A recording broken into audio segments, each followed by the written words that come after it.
Good evening, everybody. This is the Balloon Bandit with Amusement with a Twist, Orlando, and today I'm going to make my SpongeBob, and we're going to use the true view, which is the camera over my shoulder, as I create it.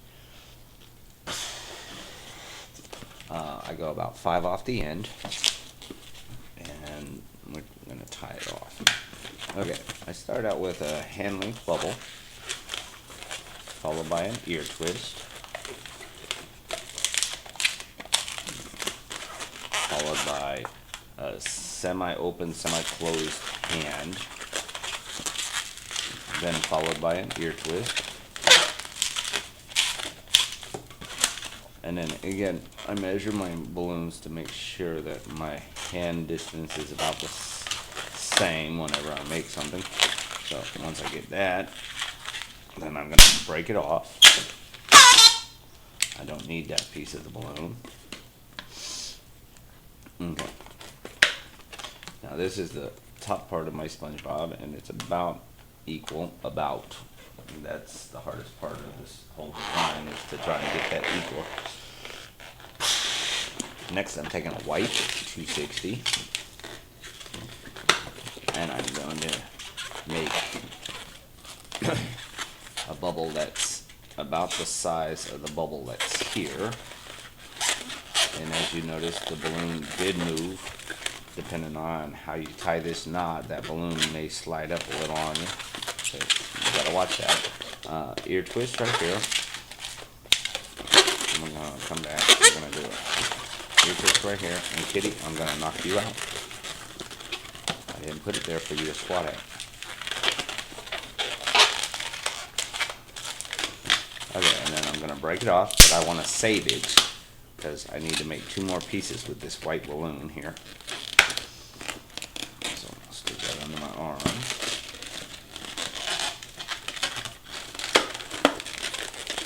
Okay, now I'm going to take my yellow one, and where the ear twists are is where I'm going to tie them on.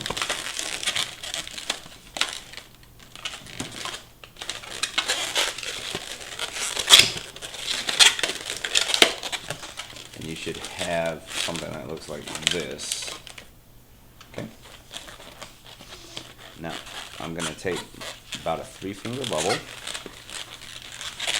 and I'm going to break it off, and I'm going to tie it again, because I want another one of this exact same size bubble.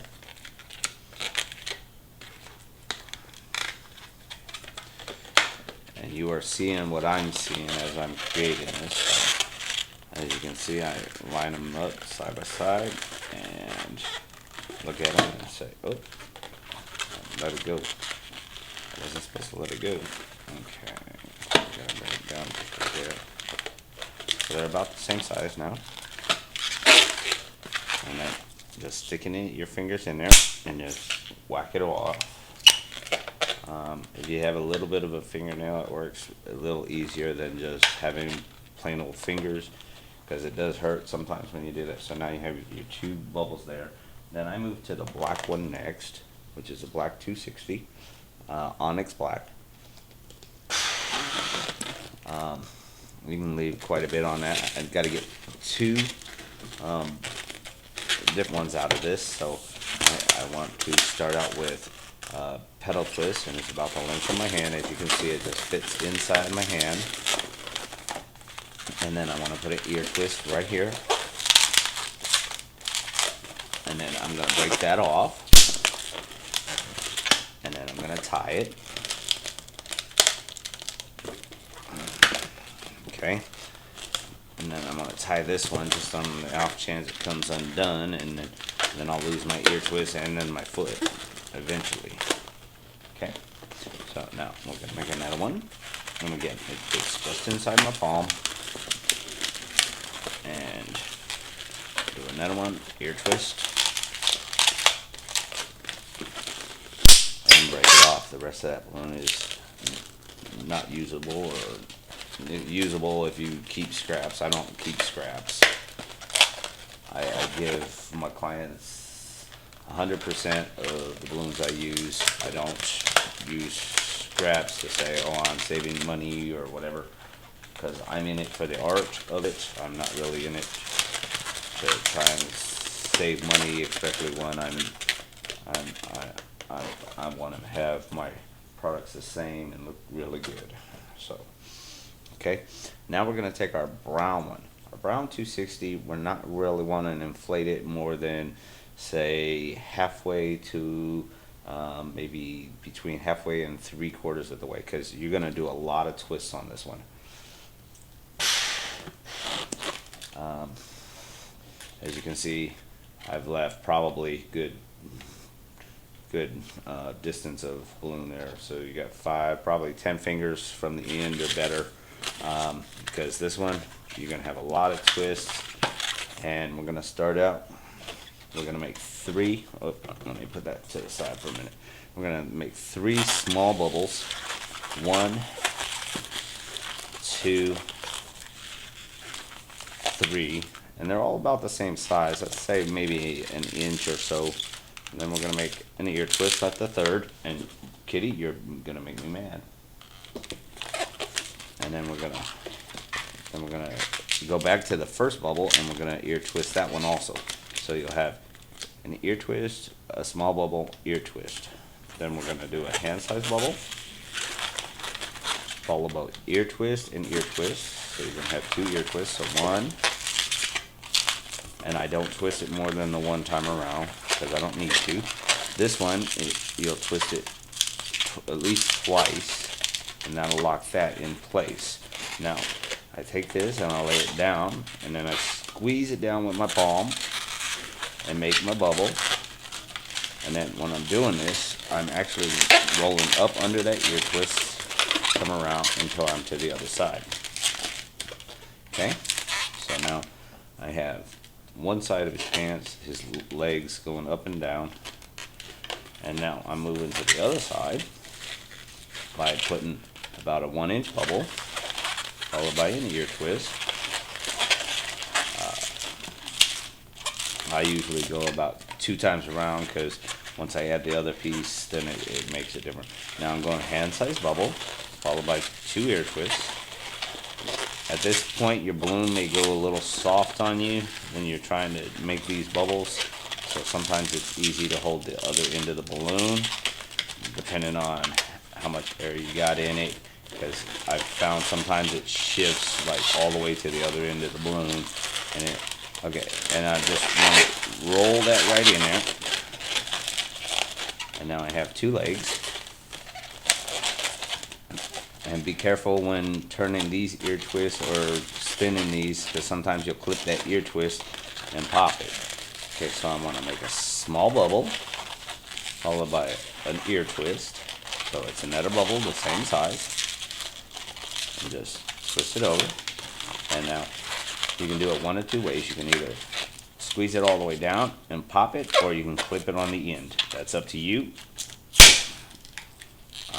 I try and get rid of as most of the balloon as possible without having to go back and take a pair of scissors to it. So now I have my pants, my SpongeBob.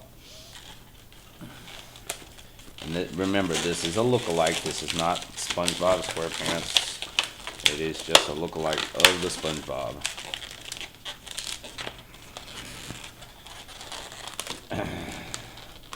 And again, I take my other foot. Everybody has their own version of what he's supposed to look like or how he looks. But this is my rendition of.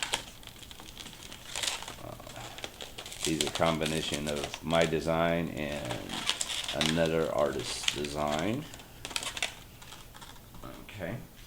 Now that we have his pants, we gotta attach his top part to his pants. So I take this ear twist, I lay it like a pair of lips, so that you can see it, and I hook my fingers between those, and I pull out gently and rotate it over 1 full turn. You don't need to rotate it 3, 4 turns, 5 turns, anything like that. Just pull out on it and rotate it over 1 full turn until the white is back to the top. And now position his legs, which ain't really gonna make a difference to you finish anyhow, but I always like to look at it and make sure it's the way it's supposed to look before I get that far. Now we're taking a 5-inch round yellow, and basically we want to make it about the size of the hole, and then tie it off. The hole will vary in sizes depending on your hand size or how long you made the pieces or whatever. So I pull the yellow balloon through the center of the whites, and I wrap it around the outside of one of the arm spots. And then I gently pull out on the sides and shove the yellow one in the center. Okay? And then I keep adjusting him to make sure he's the way I want him to be. Okay, next I'm going to take another yellow. I'm going to blow it up to about 7 fingers or so off the end. And then I chirp it out a little, because this one I want to get 2 hands out of it. And if you make it too blown up, you won't be able to get 2 hands out of it. Okay, I start out with about a 3-finger bubble. Then I do a petal twist, followed by an ear twist.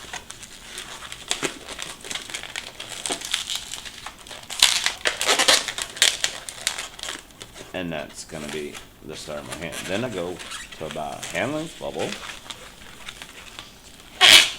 Then I break it off. Oh, I just let out a little bit too much air, I think, but that's okay. Sometimes that happens. Then I tie off my hand.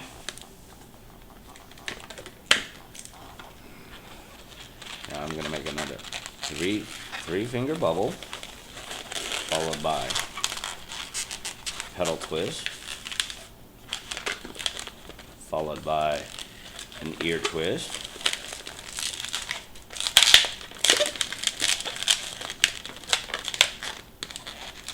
then I position it.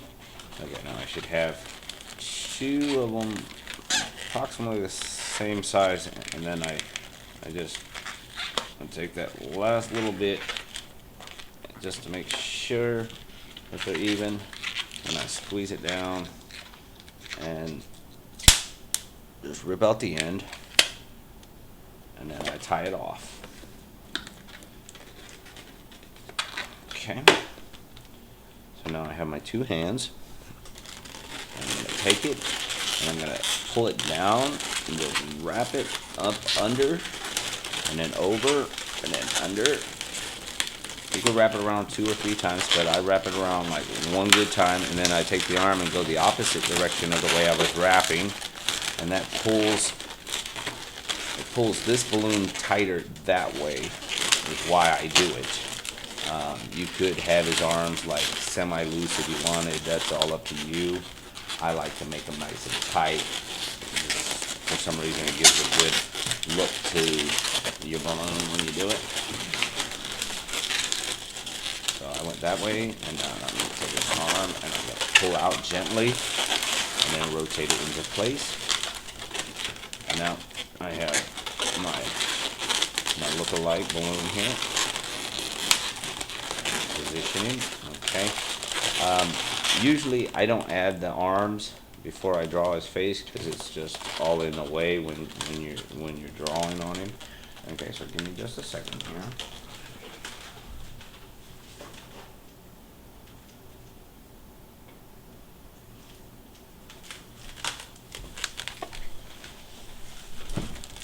Okay, when I draw my face, I start with the nose, and then I make a loop up, then I make a half moon shape, and then I dot it with 3, and finish closing it in, circle it, 1, 2, 3, and I'm going to go the other side up, make a half loop, then I do the half moon, 1, 2, 3, and close it in.